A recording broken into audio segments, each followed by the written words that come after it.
Je suis chargée de projet en accessibilité. Je travaille quotidiennement sur cette thématique de l'accessibilité en conseillant, en renseignant des gestionnaires de bâtiments, des architectes ou des organisateurs d'événements pour permettre la meilleure accessibilité possible des sites. La première stratégie à mettre en place pour faciliter l'accessibilité aux personnes en situation de handicap invisible, c'est la réalisation d'aménagements architecturaux. On parle donc d'aménagements architecturaux intérieurs et extérieurs. On peut tout à fait envisager la mise en place d'un ascenseur ou d'une rampe pour compenser des escaliers. Ce sera alors des aménagements qui seront un petit peu plus coûteux, mais on peut aussi avoir des aménagements qui seront plus simples, comme la mise en place de signalétiques pour l'orientation des personnes dans les bâtiments ou sur les sites, ou encore la mise en place de zones de repos, de calme, avec des assises pour permettre aux personnes de se reposer et de s'isoler un petit peu de l'agitation. Donc évidemment, il faut pouvoir donner la bonne information sur ce qui est possible ou pas dans les bâtiments ou dans les événements pour que les personnes puissent adapter leur venue et s'équiper de manière adéquate. Certaines personnes ont l'habitude d'utiliser un fauteuil ponctuellement, mais si elles sont prévenues qu'il peut y avoir de longs cheminements à parcourir, de longues distances ou de longs temps d'attente, elles pourront donc prévoir et venir avec leur fauteuil sur certaines situations. L'objectif est vraiment d'informer en amont pour que la personne puisse prévoir au mieux sa venue et anticiper tous les problèmes qu'elle pourrait rencontrer. Oui, tout à fait. Il est nécessaire de sensibiliser, de former le grand public, les agents administratifs, les agents d'accueil, afin qu'ils soient donc informés des besoins et de la manière d'agir avec ce public de personnes en situation de handicap invisible. Nous sommes là pour accompagner les communes pour qu'elles puissent prendre en charge les personnes en situation de handicap visible et invisible. Et au niveau du handicap invisible, il y a vraiment moyen de mettre en place différentes procédures pour permettre justement l'inclusion.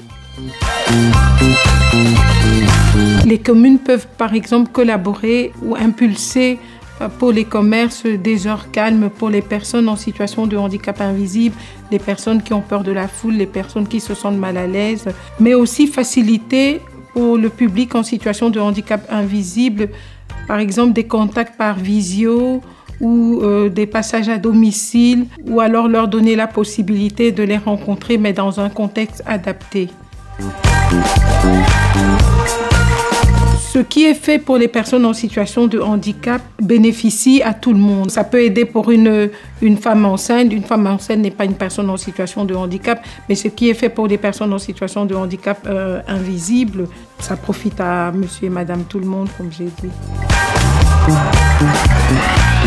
Le label Handicity est un projet qui vraiment permet aux citoyens en situation de handicap d'être pris en charge. Et au terme de la mandature communale, les communes qui ont, entre guillemets, bien travaillé, qui pratiquent l'inclusion sur les 5 points de la charte, reçoivent un beau label pour mettre en valeur, pour faire connaître au grand public aussi les efforts qu'elles ont réalisés au cours de la mandature. C'est un projet qui existe depuis 22 ans et c'est un projet pérenne, voilà, qu'on essaye d'adapter aussi à l'évolution de notre société. Nous, on a déjà évolué dans le vocable.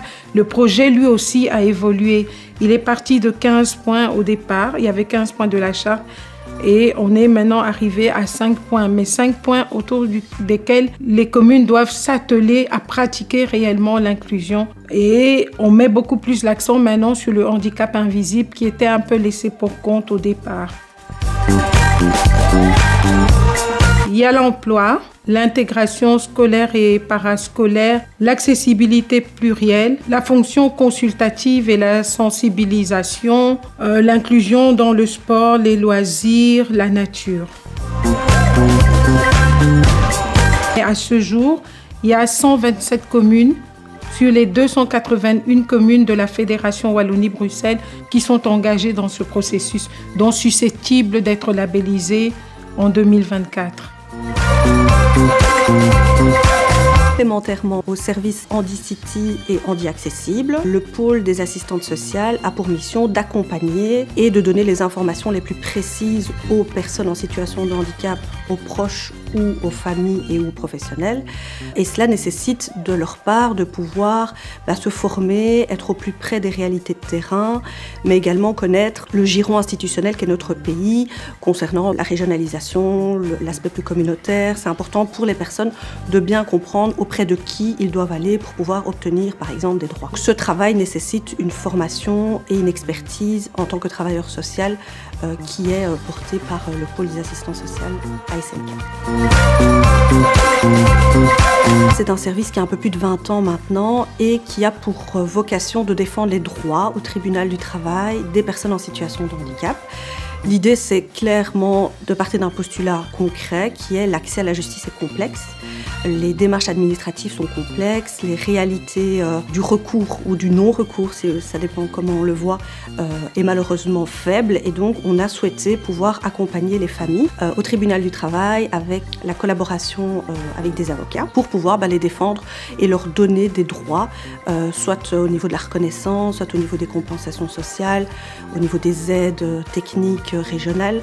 Voilà, pour nous, c'est vraiment un service qui a tout son sens, qui est connu et reconnu pour la qualité de son expertise, pour le suivi qui est fait, parce que malheureusement, on a encore beaucoup trop de personnes qui, face à la complexité des législations ou à la complexité administrative que nécessitent des recours, ne vont pas entamer une procédure en justice. Et c'est pour cela que l'expertise des assistantes sociales, la collaboration précieuse avec les avocats, mais aussi les collaborations en interne avec les services sociaux et autres permettent de pouvoir donner un accès aux personnes en situation de handicap.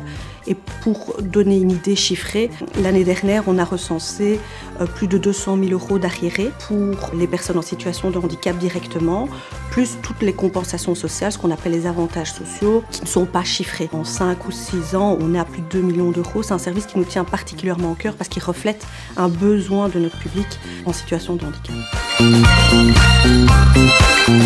Le Contact Center, c'est aussi pour nous une porte d'entrée avec le terrain. Beaucoup de familles n'ont pas la possibilité de se déplacer, ont besoin d'être écoutées par rapport à un problème ou par rapport à une situation pour laquelle elles se sentent un petit peu perdues. Et donc les assistantes sociales prêtent une oreille attentive toute la semaine et pour pouvoir entendre la demande. Alors souvent derrière une demande s'en cache d'autres et permettent de décortiquer un petit peu quels sont les droits qui n'ont pas été activés, vers quel autre service on pourrait orienter les personnes. Pour nous, c'est hyper important parce que ça permet vraiment de rester toujours connecté avec le terrain, ce qui permet de faire en fait l'accompagnement individuel, donc au cas par cas, par rapport à la situation pour laquelle nous avons été contactés, mais aussi, j'ai envie de dire, et presque surtout, de prendre de la hauteur et de se dire à un moment, est-ce que c'est normal qu'on ait autant de demandes? Est-ce que c'est pas d'un dysfonctionnement plus d'ordre structurel?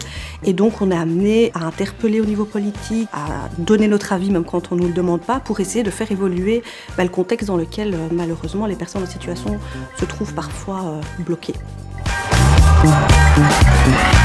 Alors, il y a plusieurs vecteurs. Le Contact Center est joignable par téléphone au 02 515 19 19, uniquement le matin et toute la semaine. Il est aussi accessible aux personnes sourdes et malentendantes.